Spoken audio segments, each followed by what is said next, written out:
First of all, this is the first time we've spoken to you since you won the Champions League. Just talk us through what the last few weeks have been like for you, and what has it been like coming into this England camp and meeting up with some of those Manchester City players you beat in the final?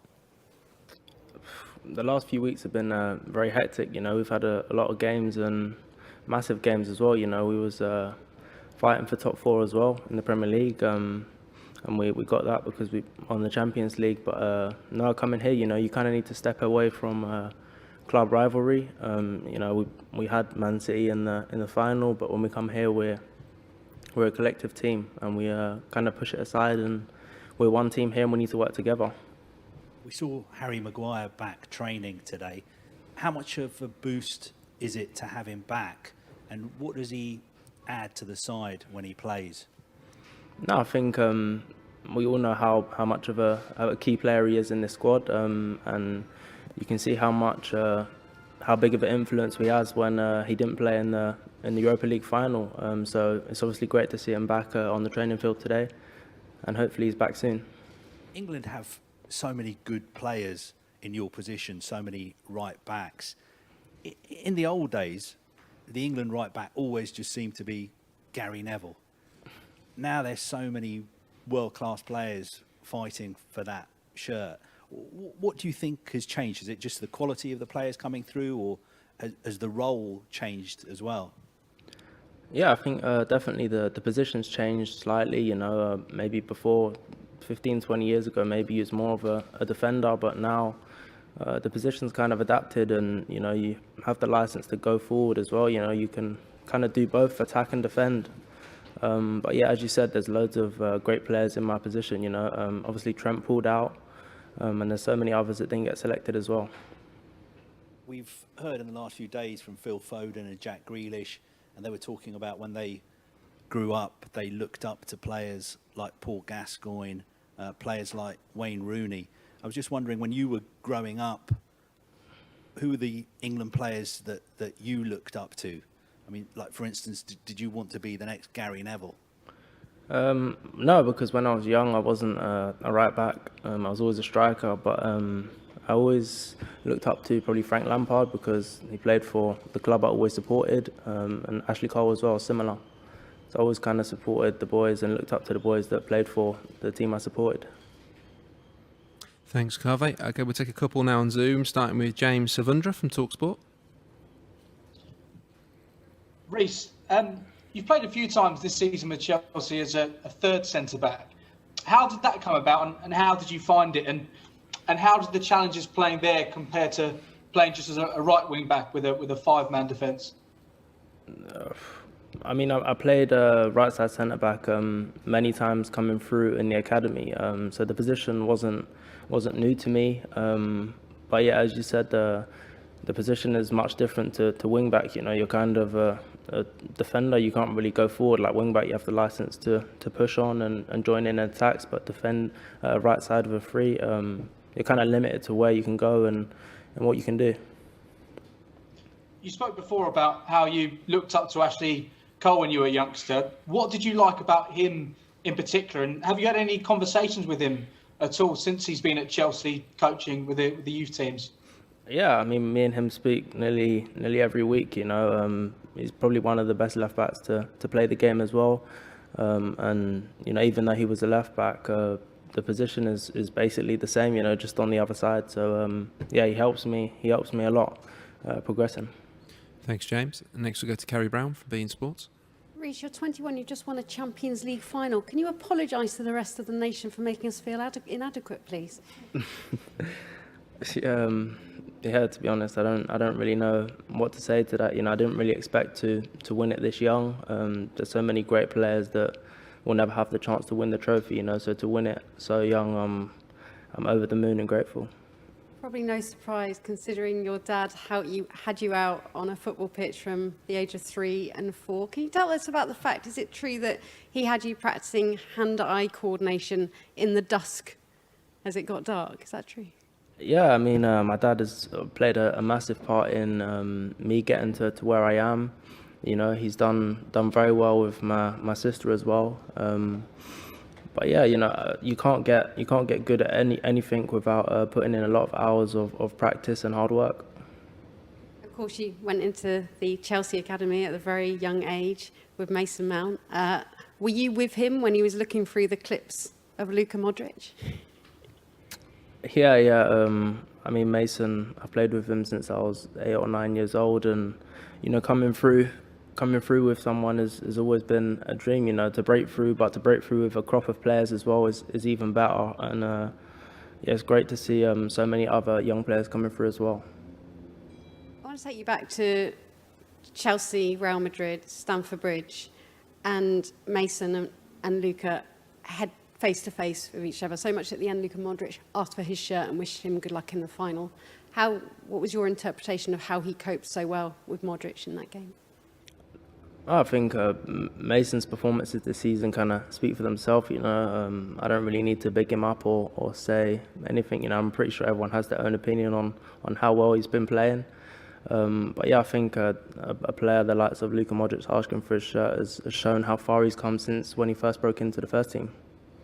And for the three, for you two and with Tammy, it was a really wonderful moment being with you pitch side with your dad and your sister coming to the pitch, now going into a Euro opening match against the semi-finalists in the World Cup. And you're coming up against Kovacic that says he's telling everyone your secrets, how he can beat you all. What's your message to him? No, I mean, I know how he plays as well, so I'm sure I'm going to tell the lads what he likes to do and what he doesn't like to do. But yeah, as you said, we're coming up against a very strong side. They came, there was semi-finals and the World Cup final. We know it's going to be a tough game, and we need to prepare right, and everyone needs to remain focused and give everything. Lucky enough to just be on the flanks as you were bombing down the Porto pitch, and it was remarkable. You were taking on Foden, and you were faced with Kevin De Bruyne. I mean, the people that you had to encounter time and time again. Those are two of the top world-class players, the players expected to be the biggest names in this tournament. How much has that performance built your confidence going into this? Yeah, I think obviously winning the Champions League final and playing against such a high-quality team and coming away with the win is going to boost anyone's confidence. But I think doing it against the Premier League champions, gives you a bit more of a boost as well. So it's great going into this tournament. Thanks, Kerry. We'll go back to Zoom with Jerry Cox from Hayters. Hi, Reece. How are you doing? Good, thank you. You mentioned Frank Lampard earlier. He gave way to Thomas Tuchel at Chelsea, and then you've worked with Gareth Southgate as well this season. How would you say your game has developed as your year has gone on? Because obviously it's quite a difference in sort of coaching methods, isn't it? Yeah, I think at the start of the season we had Frank Lampard, and I was very lucky to play a majority of the games under him. But I mean, when our new manager came in, our style of play changed and formation changed as well. So the first few games I found myself out of the team and not playing. So that was quite difficult to deal with. But I had to adapt and learn, and it's hard when a new manager comes in mid-season. I've never had it before. So it was a good learning curve for me as well.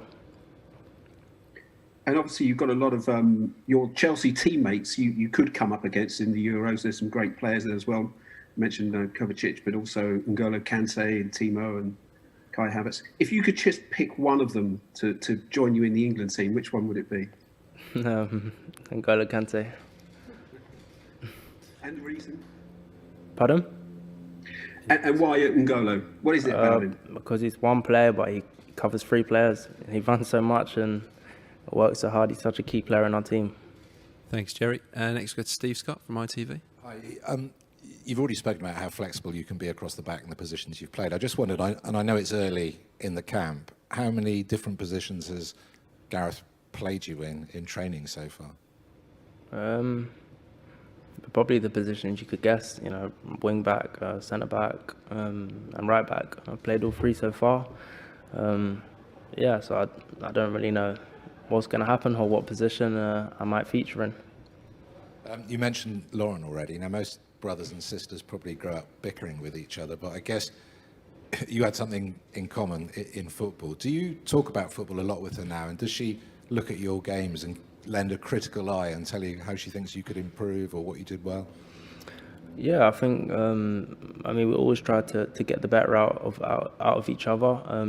If I ever get the chance to watch her play, I always tell her on where I think she can still get better. But to be fair, when I play, she doesn't really have too many things to criticise me about. She doesn't really tell me if she thinks I could have done anything different.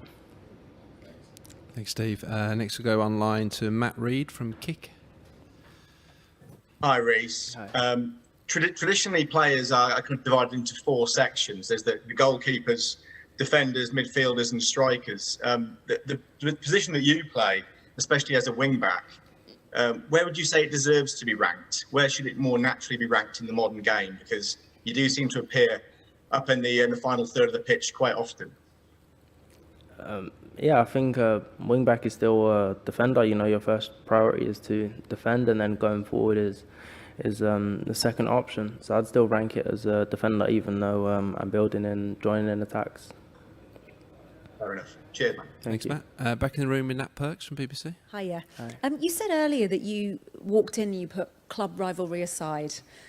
But are you really telling us that you didn't have a bit of a swagger when you walked into camp? It's hard to say, obviously not many people win the Champions League, but I knew coming here, we just played against City, and they're not obviously going to be happy with the result. But no, we kind of had to be a bit humble with it. We couldn't boast and rub it in. We just had to accept it. We know we won, and now we're here. We're together. We're as a team, and we've got a massive tournament ahead, and we need to fight together. Gareth wrote an open letter to England fans saying that he speaks to you guys about how this is your opportunity to produce moments that people will remember forever. You're in a bubble here, but how much do you think about what this means to a nation of sports lovers? Yeah, I think now is probably the best chance we've ever had to achieve something so big in a tournament. We've got so many great players and so many players that have won titles and won many major honours. So I think we definitely have a good enough team to go all the way in this tournament, and I don't see why we can't. You did a really cute how it started versus how it's going the other day on social. If you could go back and say something to that kid who loved football, about where you are right now in your career, what would you tell him? I'd probably just tell him to work hard. There's going to be a lot of ups and downs along the way in football. It doesn't always go the way you want it to. You're going to have many setbacks, but you've got to remain focused and know what your end goal is. And finally, Jayden shamed Jude on his socials yesterday for his basketball skills.